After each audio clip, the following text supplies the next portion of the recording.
Hello guys, welcome to my channel. Oke, kali ini saya akan menjelaskan tentang kepelabuhanan yang terkhususkan pada bidang sistem bongkar muat kontainer. Mengapa saya menjelaskan terkait hal tersebut?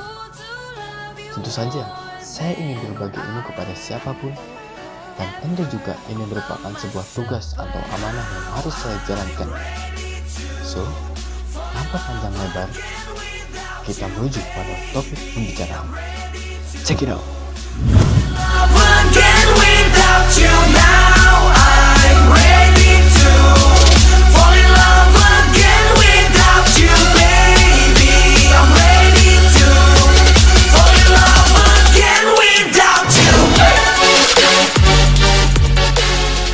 Mengenai dengan sistem impor, kontainer yang berada di atas palka kapal itu akan diturunkan ke daerah dermaga dengan menggunakan kontainer crane.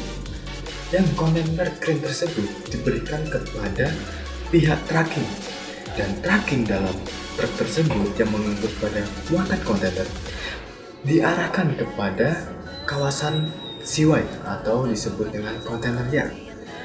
Seaway merupakan tempat penimbunan sementara yang diberikan waktu selama 30 hari kepada pihak importir yang diberikan oleh pihak kepelabuhanan. Dalam hal tersebut, itu terkaitnya dengan pihak kepelabuhanan ataupun dalam freight container station. Nah, beda lagi. Dalam pihak kepelabuhanan, itu kontainer tersebut itu akan dirandom atau akan diacak mana yang akan masuk ke jalur merah, kuning, hijau. Pasti tahu bedanya. Di antara kalian pasti ada yang tahu, ada yang enggak. Nah, kalau bedanya, di antara jalur merah itu akan diperiksa dahulu, akan dibongkar semua isi dalam muatan kontainer tersebut pada yang dry cargo. Kalau spesial cargo gimana? Beda. Kalau spesial cargo akan dicek sendiri, diperiksa sendiri pada tempat penimbunan spesial cargo. Nggak mungkin dong kalau spesial cargo akan dicek. Mungkin bagian luarnya saja yang dicek, kelayakannya seperti apa, apakah ada kerusakan, apakah ada tempat penitipannya. Nah, mungkin seperti itu saja. Dan mengapa demikian? Setiap kontainer itu akan dirandom. Siapa yang kena jalur merah, kuning, hijau. Apabila jalur hijau, itu akan secara langsung dia keluar dari seaway atau keluar dari kontainer yard. Nah, kalau jalur kuning itu wanti-wanti atau seimbang antara diperiksa atau tidak. Mungkin diperiksa tapi tidak secara keseluruhan, mungkin hanya dicek bagian dokumennya saja atau dicek secara setengahnya dalam muatan tersebut. Kalau merah, otomatis semuanya dibongkar lalu dimasukkan kembali oleh pihak pabean. Nah, maka dari itu bedanya perlu diketahui juga. Serta dalam CFS atau Container Freight Station itu beda lagi. Container Freight Station itu adalah tempat untuk mengumpulkan beberapa barang atau beberapa eksportir dalam satu kontainer. Dalam beberapa barang tersebut akan dimuat dalam satu kontainer. Nah, maka dari itu, itulah termasuk dalam jasa Container Freight Station. Jadi pihak eksportir itu akan mengirimkan dengan menggunakan truk kecil, dia menuju ke Container Freight Station, barang tersebut diturunkan, lalu dia akan barang-barang tersebut dari beberapa eksportir akan dimasukkan ke dalam satu kontainer. Jadi dalam satu kontainer itu akan ada beberapa eksportir, bisa saja 5, bisa saja 6, dan dokumen-dokumen dalam kepabeannya itu berawal dari less than container load akan menjadi full container load. Dalam arti dokumen yang berisi dalam satu eksportir akan menjadi dalam beberapa eksportir dijadikan satu dokumen. Nah, mengapa demikian? Itu agar tidak ribet saat dokumen tersebut dibawa ke kawasan importir atau eksportir. Mengenai dengan ekspor, itu kebalikannya dengan sistem impor. Contoh saja, kontainer itu sebelum ada di dermaga, dia ada di tempat ekspor, tempat eksportir. Nah, sebelum itu dibawa ke dalam dermaga atau dibawa ke daerah pelabuhan, pihak eksportir harus membuatkan dulu perusahaan pelayaran agar mendapatkan contoh nih dokumen-dokumen yang dibutuhkan seperti shipping instruction, packing list, invoice, and bill of lading. Dari keempat dokumen tersebut itu harus dipenuhi syaratnya agar bisa diurus ke daerah kepabeanan atau diurus oleh pabean. Nah, pabean tujuannya buat apa? Dia tujuannya untuk pemeriksaan barang ataupun sebagai persyaratan dalam ekspor. Dalam kepabeanan itu akan mengeluarkan dokumen, contoh dokumen pemberitahuan ekspor barang atau disebut dengan PEB. Itu akan dibawa lalu akan diserahkan kepada pihak pelabuhan sebagai persyaratan untuk dalam ekspor.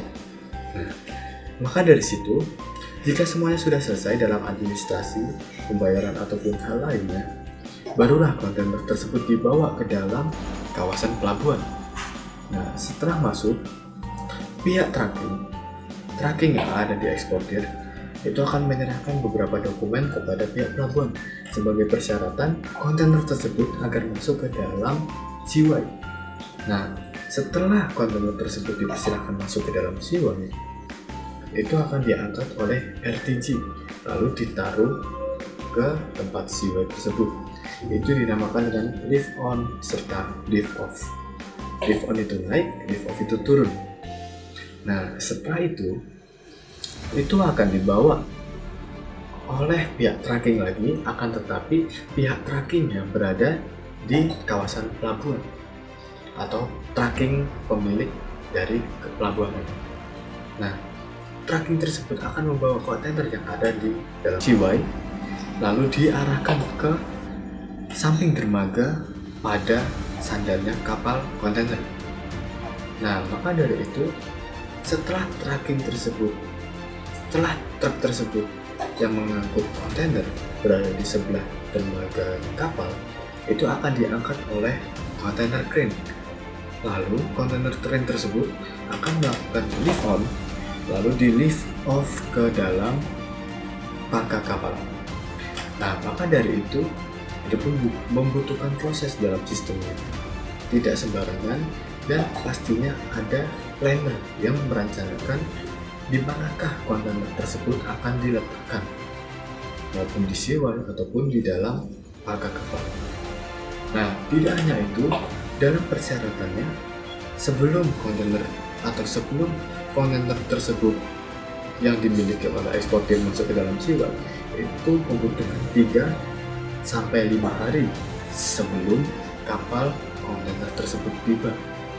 Jadi sebelum kapal tiba, selama 3-5 hari kontainer tersebut boleh masuk ke dalam kawasan seaway.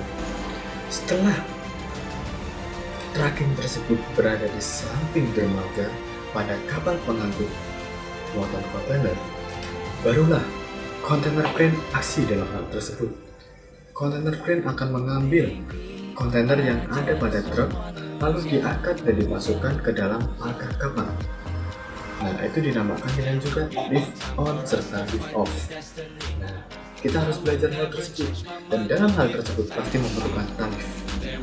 Tarif tersebut akan dimasukkan pada pendapatan pihak perusahaan pelindung atau sebagai pihak pelayanan jasa pada muatan. Nah, itulah sistem dalam ekspor maupun impor di dalam kawasan kepelabuhan. Bagaimana dengan penjelasan yang singkat, jelas, padat yang saya sampaikan? Sungguh menarik, bukan? Dan apabila ada yang kurang jelas ataupun salah dalam menyampaikan materi, bisa direvisi pada kolom komentar. Saya sangat terbuka lebar kepada siapapun dalam menerima aspirasi. Dan satu yang perlu kalian ingat, banyak sekali peluang kerja yang diperoleh dalam program studi D3 KPM. Oleh karena itu, mari bergabung bersama kami dalam kebersamaan untuk masa depan. Port and Shipping Management, let's join us.